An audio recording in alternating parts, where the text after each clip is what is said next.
Ladies and gentlemen, please welcome the moderator of the very last session at GLOBSEC 2021, Kathleen Koch.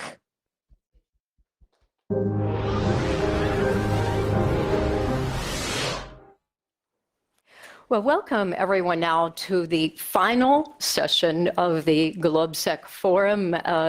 I would like to think that they saved the very best for last.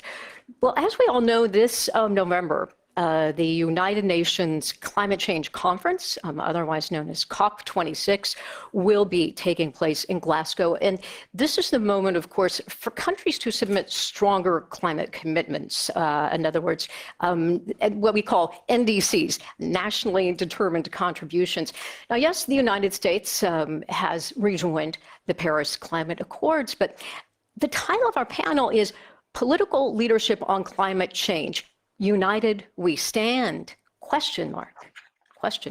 So there's uncertainty about how unified the world is on this topic and what will the ramifications of disunity be.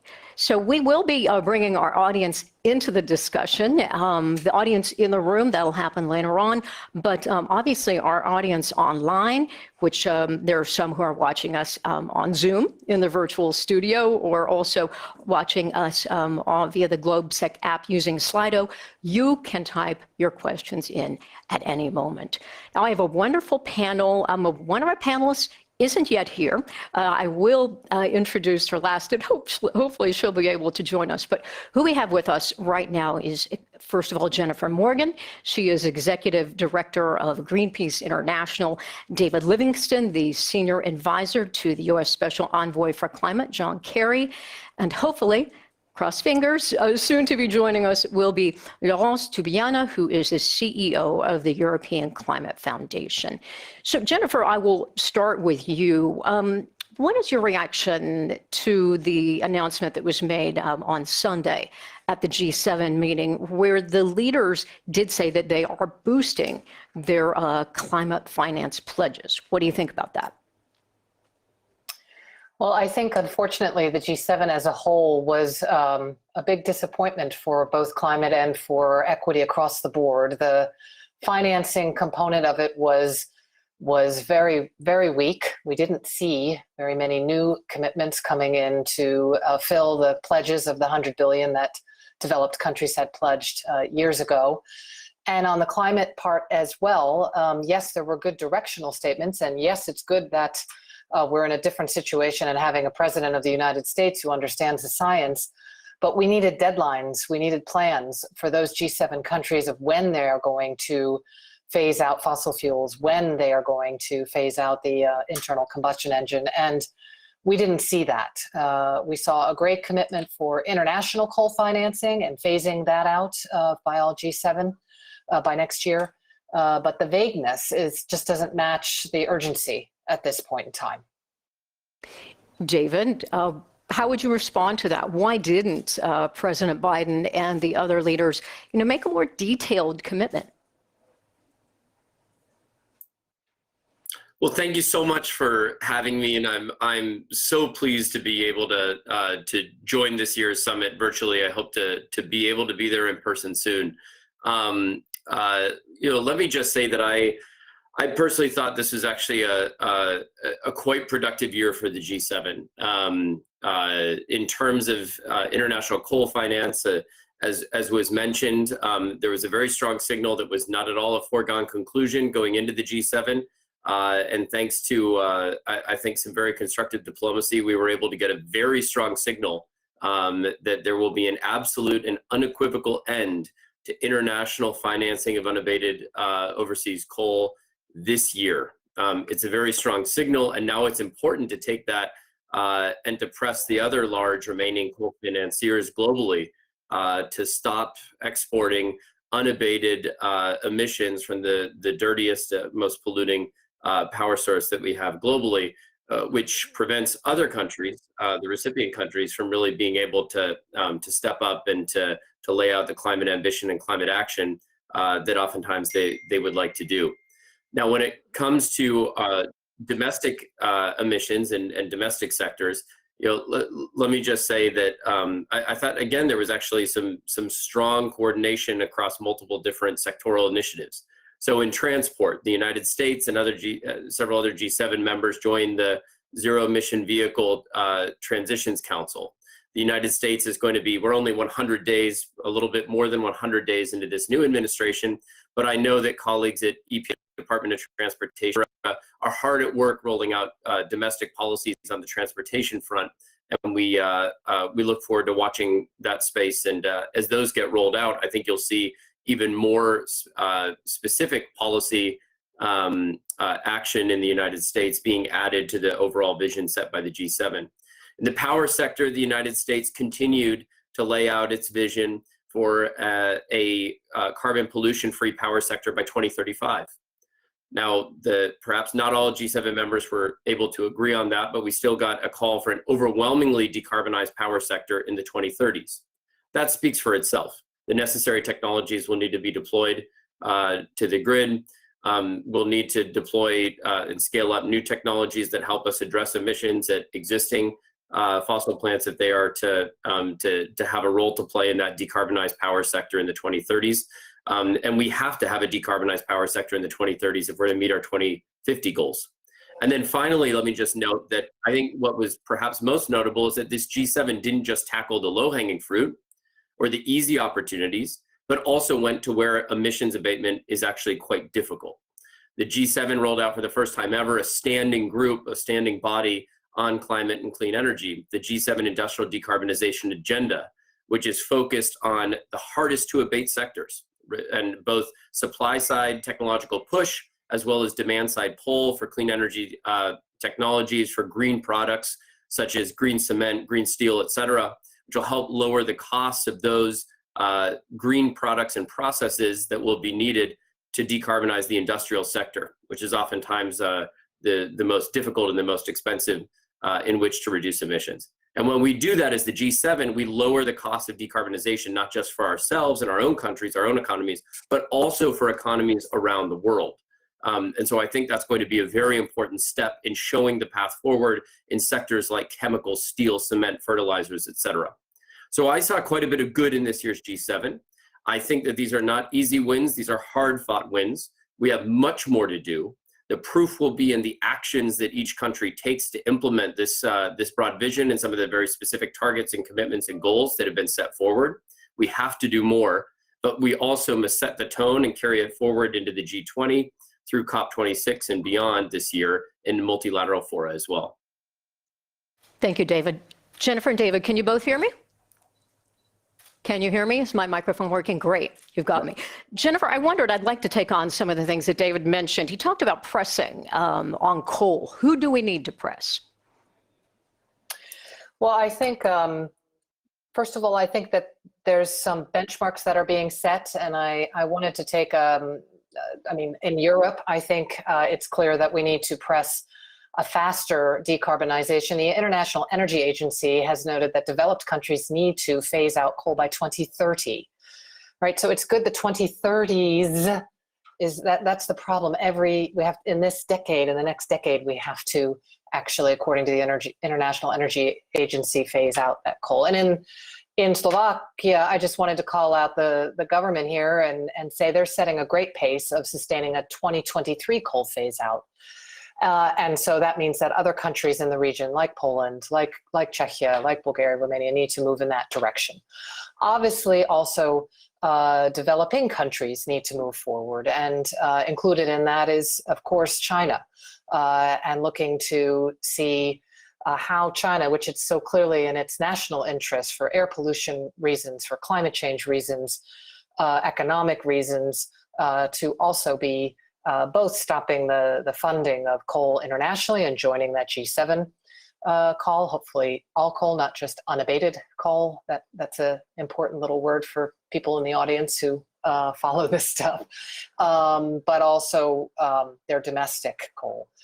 So you need to look in that space. I think in India, you're seeing tremendous progress on solar, and just seeing how much better for lives and for the well-being of people and the planet that moving into a renewable energy future is important. And that's why I think it's key to focus on the technologies that we have now for those coal nations, and those include renewable energy.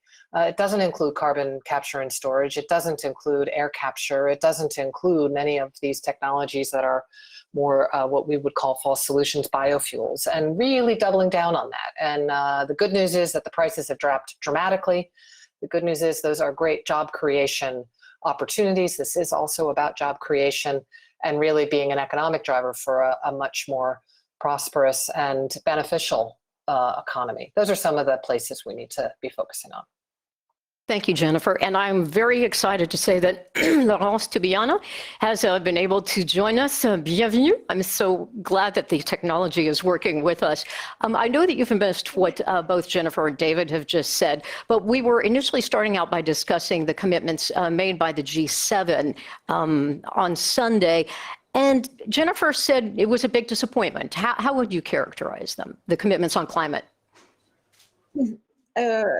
Yes, I think the good thing, of course, and I'm sure Jennifer referred to that, is having all G7 countries, which was not there before, committing to net zero by 2050. But what is more worrying is, even if there are good progress on some of the G7 members, particularly UK, US, of course, and the other members of the European Union that are part of the G7, we still, of course, need particularly a country like Japan and just to go forward. And probably what is missing is, the good thing is they decided to stop funding to support export to any coal technology, this is good. But they were not clear, finally, with a precise date of phasing out coal in the domestic field. And it's important because we know, and of course the G7 referred to IPCC, they believe in science, they say that we have to go to net zero by 2050. And you know, there is no miracle. And unfortunately, there is nothing that will happen in a way spontaneously in 2049. So this has the milestone, the pathway has to be consistent with what can be achieved progressively. And this is halving global emission by 2030. And of course, it's normally much more than that for the developed countries of the G7. So coal cannot be part of the picture. And they have to set a final date. So I understand the problems, the enormous elements of transition for a number of regions that are really the economy based on coal, but that's why it's not good to delay. That's what is good, really, to anticipate what has to be done to accompany the region to diversify their activities, and not only, of course, the source of energy. It's important to see how you retrain workers. And that, if we delay that, the economic shock will happen in a much tougher way. So that's where I was disappointed by the lack of clarity of the G7. And I hope they would, in a way, take these 6 months towards Glasgow to be much more precise on a number of sectoral elements, by the way, because they have to say things very clearly on transport and beyond energy. So again, good that the direction of travel is net zero by 2050, but what is very important is a clear pathway, and this, for the moment, is not there. Merci. David, I'd like you to elaborate a little bit on one point that you mentioned. You talked about by 2035, and I guess Jennifer implied that wasn't soon enough, that the U.S. power grid, the power structure would be decarbonized, and in large part, are you relying on new technologies? Is the U.S. relying too heavily on technologies that don't even exist yet? That's a concern, and I understand. If this could be for David also. This is a question for David to elaborate. Just a moment. Thank you. Can you hear me, David? Thank you. I mean, let me just say, I think we absolutely already have technologies today that we can deploy to reduce emissions in the power sector. We can get extremely far with just existing technologies that we have today, even as we need to absolutely continue to innovate technologies that we'll need to reach deeper and deeper levels of decarbonization decades into the future. It's a false dichotomy to think about innovation versus deployment as some sort of choice that you need to make between the two. In fact, one of the best things we can do to drive further innovation in clean energy technologies is deploy at scale today. This is why the Biden administration is doing things like setting the hydrogen earthshot goal, the goal of achieving $1 per 1 kilogram hydrogen in 1 decade. 1 for 1 in 1. For the first element of the periodic table, clean hydrogen, which we're going to need in order to help not only decarbonize power, but more importantly, to decarbonize heavy industry, some long distance or heavy transport, et cetera. But the point is we get there as well by deploying renewables, by deploying clean energy technologies, any zero emissions technology we welcome because it can help create the power production base, the clean power production base that can help drive green hydrogen and other clean hydrogen technologies into the system. So this is what we mean is that it's not just what we do in labs, it's also about innovation through deployment, innovation through learning. And it's why you see this administration only 100 plus days into the Biden-Harris administration moving swiftly with the American Jobs Plan, with multiple other vehicles for making major investments in the energy transition in a way that empowers workers, and doing so also with a mind towards both going full speed on the technologies we have today to decarbonize, continuing to work on promising technologies that may give us new solutions in the future, but not letting the excitement we have about tomorrow's technologies and about technologies that are close to commercial scale but not quite there yet, not letting that prevent us from also moving swiftly ahead with the technologies we already have today. In many parts of the United States, it's more economic to deploy new renewables than, let's say, even to continue running existing fossil resources. And so, the market is already sending these signals to us. We just need to embrace it and move forward with policy and do so in a way which seizes economic opportunity and prosperity, and then shares that in a very inclusive fashion across multiple different, communities and with American workers. Jennifer, I'd like to look ahead now to COP26. What are you feeling? What is your mood? Are you optimistic or are you pessimistic? And what have we learned? What lessons learned do you think you can apply based on what we've experienced over the recent years since Paris? Well, I guess I'm optimistic because I see so many people involved. I see, if you look at movements around the world, whether it be connected to the climate crisis, whether it be connected to racial justice, Black Lives Matters, whether it be related, to vaccine equity, you see people who are getting engaged, who are standing up, and who are really fighting for a better world. And I think you're seeing that in a way through elections. It's not often that you have, a youth movement that gives a mandate to a new European government. You see a new U.S. government with certainly. Although I obviously think it needs to be further. It's, President Biden ran on the most ambitious climate plan that we've ever seen. You see people standing up in Poland, for example, farmers fighting so that there aren't new coal mines. That's what gives me really hope and optimism. And I think that will continue into Glasgow and certainly beyond. And it's an understanding that we really need to change the rules of the system, that there's something not working, that the short-term kind of economic benefits or are coming ahead of really taking care of people and the planet. I think where I'm concerned, obviously, is the pace and scale of change that's required to avoid complete climate chaos, and that's why I come back to dates. I think we need to see in Glasgow a stepping up of all countries to the commensurate needs that the scientific community is telling us. Right, Laurence mentioned that. The halving of emissions by 2030 with the major lead by developed countries, but also developing countries coming forward on that. And we still have a ways to go there. And I think a key piece is really going to be about solidarity with developing countries.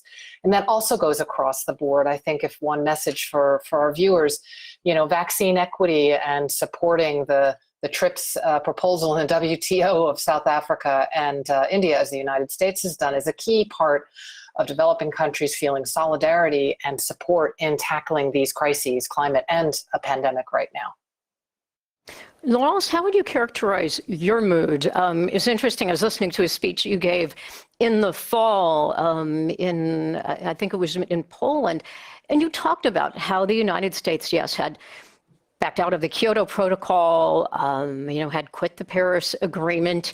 Now the U.S. is back in the game. So do you have optimism? Can you count on the U.S. now? Of course, yes. Of course, we cannot but rejoice from not only, well, mainly because, of course, U.S. very quickly, that was, I think, the first measures that President Biden took to come back to the Paris Agreement, where U.S. has been, of course, instrumental together with many other countries to, to agree to build. So that, of course, was a very good news. And in a way, we have to recognize that the previous administration has done a lot of damages, not because the Paris Agreement has exploded, it hasn't, but because, in a way, it has slowed down many efforts in many countries. I'm thinking of Australia, I'm thinking of Brazil, I'm even thinking in Mexico. So this was a bad factor. So it's a very positive factor to see the Biden administration coming in with, as Jennifer Morgan said, the most encompassing, ambitious climate plan that we have ever seen in the United States. So just 100% happy of that. Nevertheless, and that, of course, a responsibility of all, the concern we may have for Glasgow. And again, I do recognize that there is a movement which, again, I would not have anticipated so much. When we signed up the Paris Agreement, we put net zero emission by 2050 or soon after as a goal. And now it has, in a way, diffused that benchmark for many, many actors across the system. And now the IPCC is reinforcing that to get really to protect the global rise of temperature from beyond 1.5 degrees C, we have really to do that as early as possible. And this is a positive element, is that this benchmark is now the benchmark, even if, of course, countries or government or business are not only able to say how they would achieve that. The concern is, in my view, the problem of a rising divide, which was overcome in Paris between North developed countries and the Southern, the global South. It's part of of course, the COVID crisis and the debt crisis. It's part of the difficulty of having any sensible negotiation because of the context. It's part, of course, of the issue again and again on climate finance, because again, insisting on trillion as a private fund, which is absolutely fine because we need this private money to be invested in renewable energy, in sustainable transport, etc. But for many developing countries, the connection with these trillions is not happening because the access to capital markets is not there for them. So there is an element of distrust that has mounted. Of course, was very strong during the previous US administration, is now growing, and we haven't found the signs, the action that can, mend that divide. And I think that's a more urgent thing. I told that to many of your colleagues that I think the UK presidency, everybody has to talk to developing countries first to show what kind of solidarity we can demonstrate and prepare for Glasgow. It's like offering really a serious investment package for Africa, for example, or renewable energy, or facilitating for India the access to capital market to deliver their goals. So we need these actions. That trust is building up, and then every country, because every country has to make efforts, but every country has to feel that they are not alone, and it's not a rich people game or rich people club. And it's really important that we see that in a very comprehensive way. It's important that G7 make advance. It's important that G20 just again commit, and it can be a very positive move on the G20 side if things are going well. But we need a very inclusive process, because I can remember the ambition of the Paris Agreement was a result of the pressure or small island states and the less developed countries. The leadership is there as well. And many times we forget that the leadership comes from small countries, small power in a way, in the big game of geopolitics. And I think that's a message we should really make an effort to make this real by Glasgow. David, I'd love to give you a chance to respond to Laurence, to Jennifer, and just to also help us understand what is the United States doing to help bridge that trust gap? Thank you very much. I mean, we're in many ways we're where we are, even with a passing shot at addressing this climate crisis, because of the hard work of Laurence and colleagues, years ago with at the instantiation of the Paris Agreement, the hard work that led up to it. So I know we're all very grateful for everything that has been done to date to give us the framework in which we can work to raise global ambition, which is exactly what this administration and Secretary Kerry in his role as Special Presidential Envoy for Climate is doing. Now, when it comes to climate finance, there's clearly a lot of time to make up, a lot of lost opportunities to make up. And this administration, again, just a little bit over 100 days in, is working to do that. President Biden's laid out a plan to double climate finance, U.S. climate finance, to triple adaptation finance, which is very important that we scale up. There's not enough adaptation finance going around, and the U.S. is working to dramatically increase 3x the amount of adaptation finance that we have.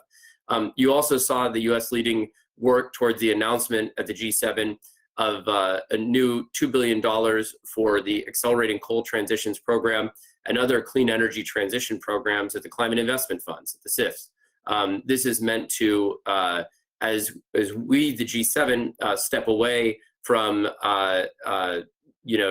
having anything to do with public support for international coal, it's important to help countries with the financial resources and as well as the technical expertise and the solutions and technologies needed to transition away from coal in their energy sectors towards cleaner energy sources that, by the way, are going to deliver better benefits in terms of air quality and oftentimes also in terms of job quality in many of these economies around the world, including many developing countries. Now, in addition to this, we also need to be very focused on addressing where the largest are. It's not in the countries. It's not in small island states. It's not the most vulnerable. These are the ones that have most at stake in the future of the climate crisis, and yet they are often the ones the lowest emissions globally. Instead, we need to focus on the 45% of global GDP, which is not aligned, the largest economies, which are not aligned with keeping 1.5 degrees C within reach. The United States, Europe, the rest of the G7, indeed the rest of the OECD can do as much as it can, but we're going to need to help the rest of the world to come along with us together in addressing this climate crisis. I would like to remind the audience that all of the OECD economies' emissions combined are less than the emissions of just China. China's per capita emissions are quickly catching up to the OECD average per capita emissions. And so it's not to call out any single country, but it is to say that we need to also be serious about where the future of energy growth is, where the future of emissions growth is. It's not in the United States. It's not in Europe. It's in non-OECD Asia. It's in Africa. It's in Latin America. It's in Central and South Asia. This is where we have to work to bend the emissions curve. And we have to work hand in hand with these countries. We have to deploy clean energy goods and services that we have to offer in order to help these economies bend their emissions curves as quickly as possible. And in the meantime, while doing it, by the way, to bolster their economic and energy security. That's the only way to get countries around the world to buy into this transition. They have a stake in it.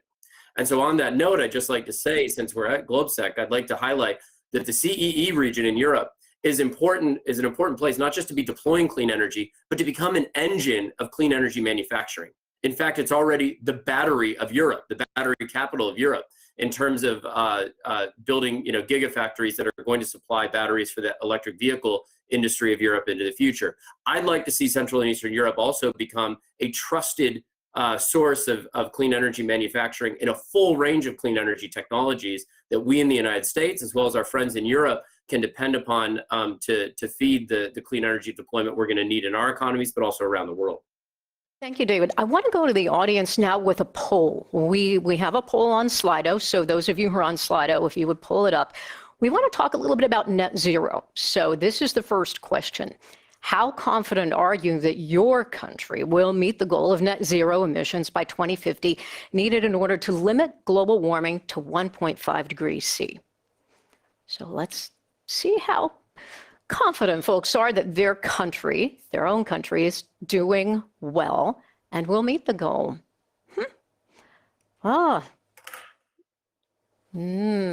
Not looking very confident. Let's get all the results in. Okay. Fascinating. No one has said very confident. Well, let's go on. Let me write my notes here. So we've got a 50, let's see, or 47, 47, and confident 5, and very confident 0. All right, the next question. How confident are you that the world at large, in other words, will meet the goal of net zero emissions by 2050, needed to limit global warming to 1.5 degrees C? So will the world do a better job than your own country? How confident are you?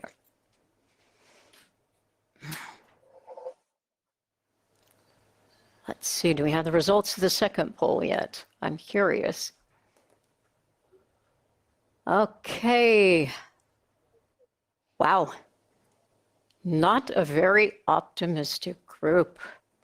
So, and I'm not sure if my panelists can see these results, but what we are seeing, yeah, okay, you can see these. Wow. Well, let me take this now to you, Jennifer.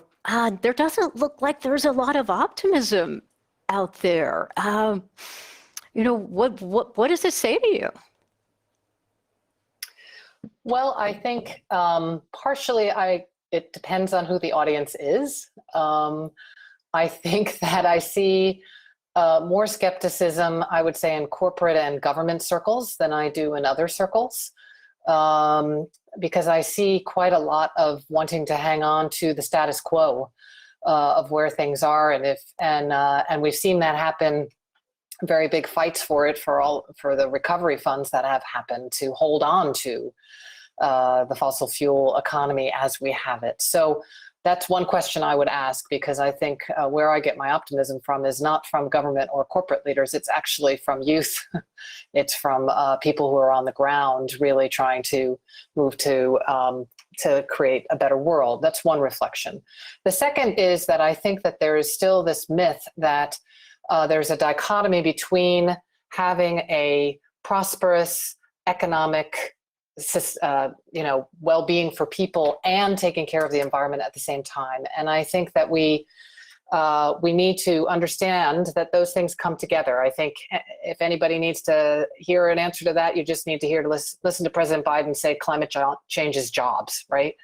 And if you want to look at where countries that are moving forward and trying to bring these different crises together, you see that climate is at that center. But I think oftentimes you still see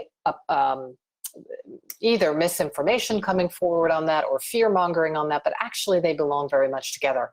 And I wonder if that might be behind those numbers as well. We got a really interesting question on Slido, and I'd like to share it. And our Slido viewer says, are we seeing political interest in cooperating with China on climate issues? Is there a complementary agenda on both sides? Laurence, do you have any thoughts on that? Well, as David said, we don't have the choice. No, we need to cooperate with China because if not, the climate crisis cannot be solved. All the issue is about so different options. Can we discuss cooperation with China while maintaining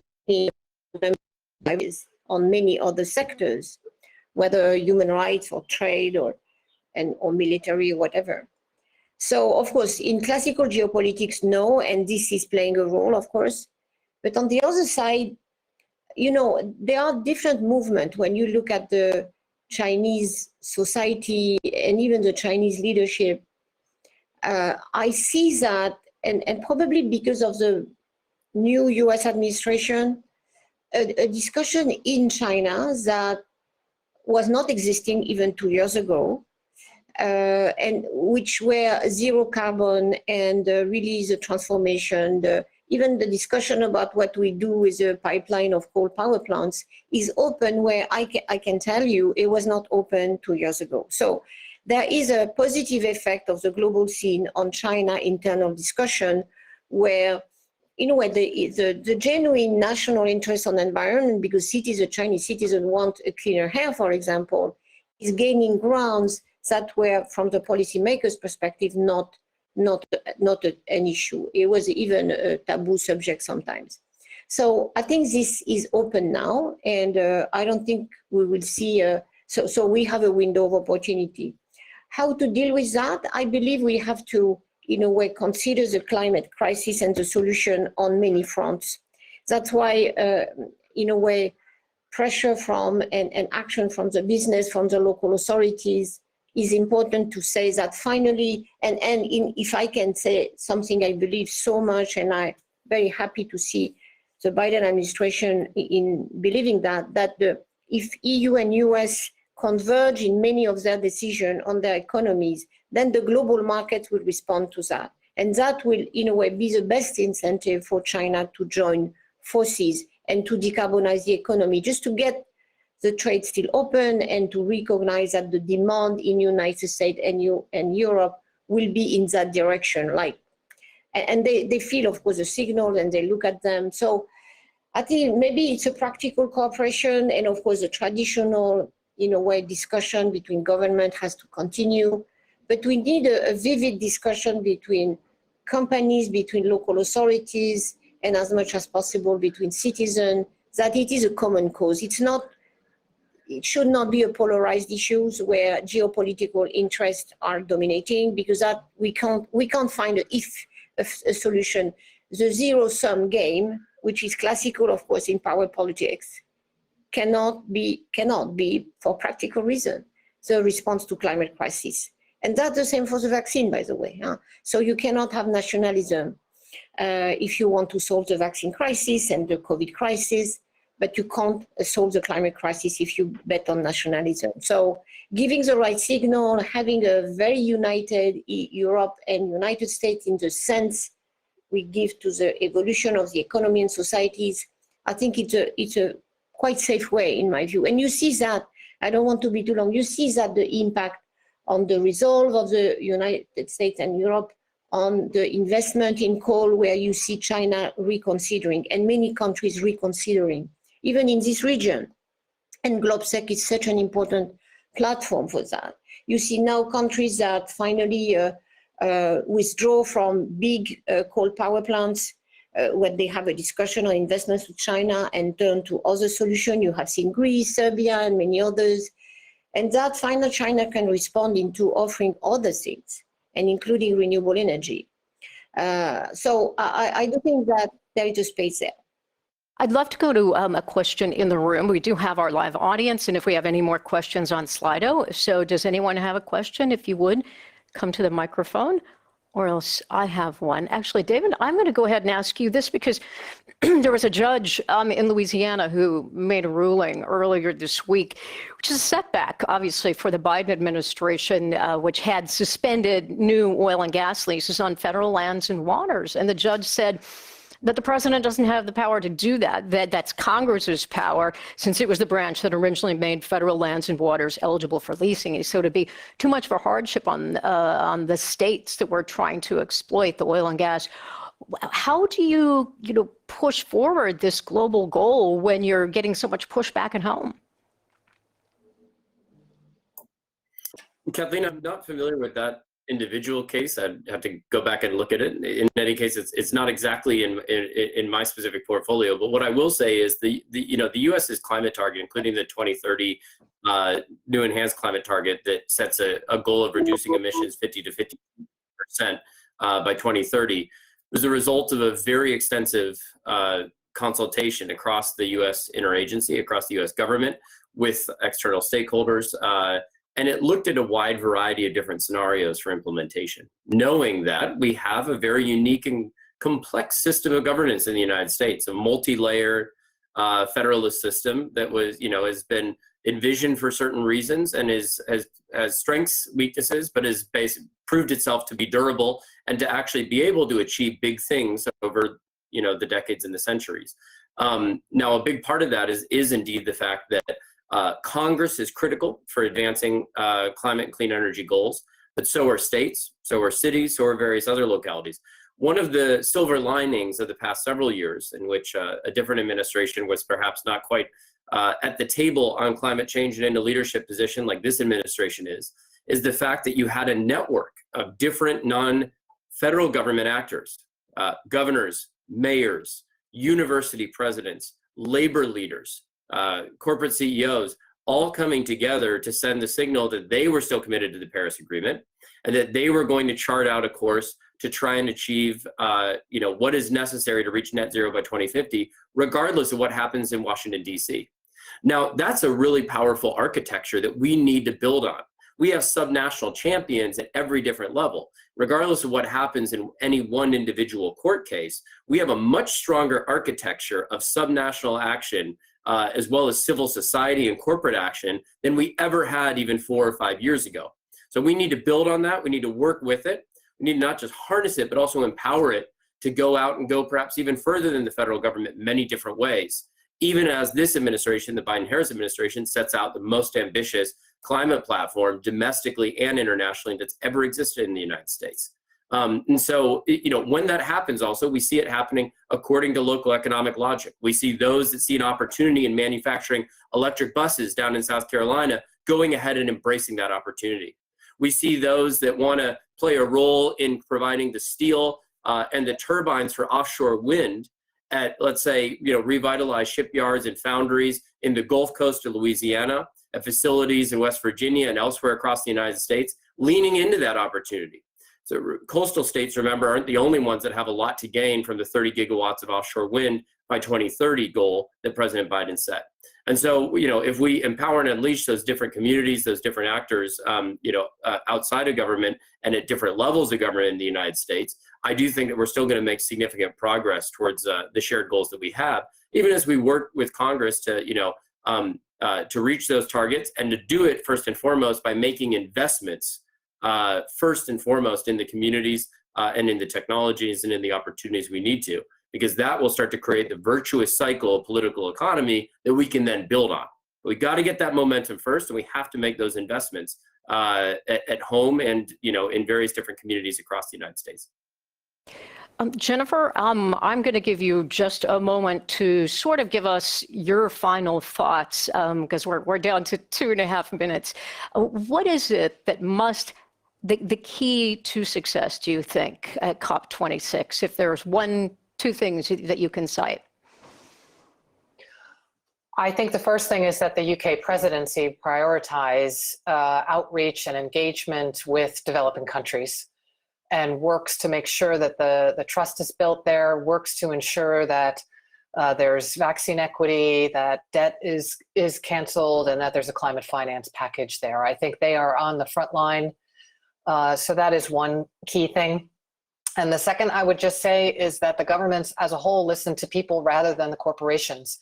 We haven't talked as much about that, but there are efforts right now underway by companies to set net zero goals. There's good net zero goals and there's not so good net zero goals. And so I think it will be fundamental to make sure that the companies that show up in Paris are really part of the solution, and they're not using false solutions like offsets to try and delay action. And that is a key piece, because it will empower governments also to be taking that type of increased ambition moving forward in this kind of job creating different system for the future, and the signal that can be sent that they're really serious and will get close, keep that 1.5 degree goal in sight.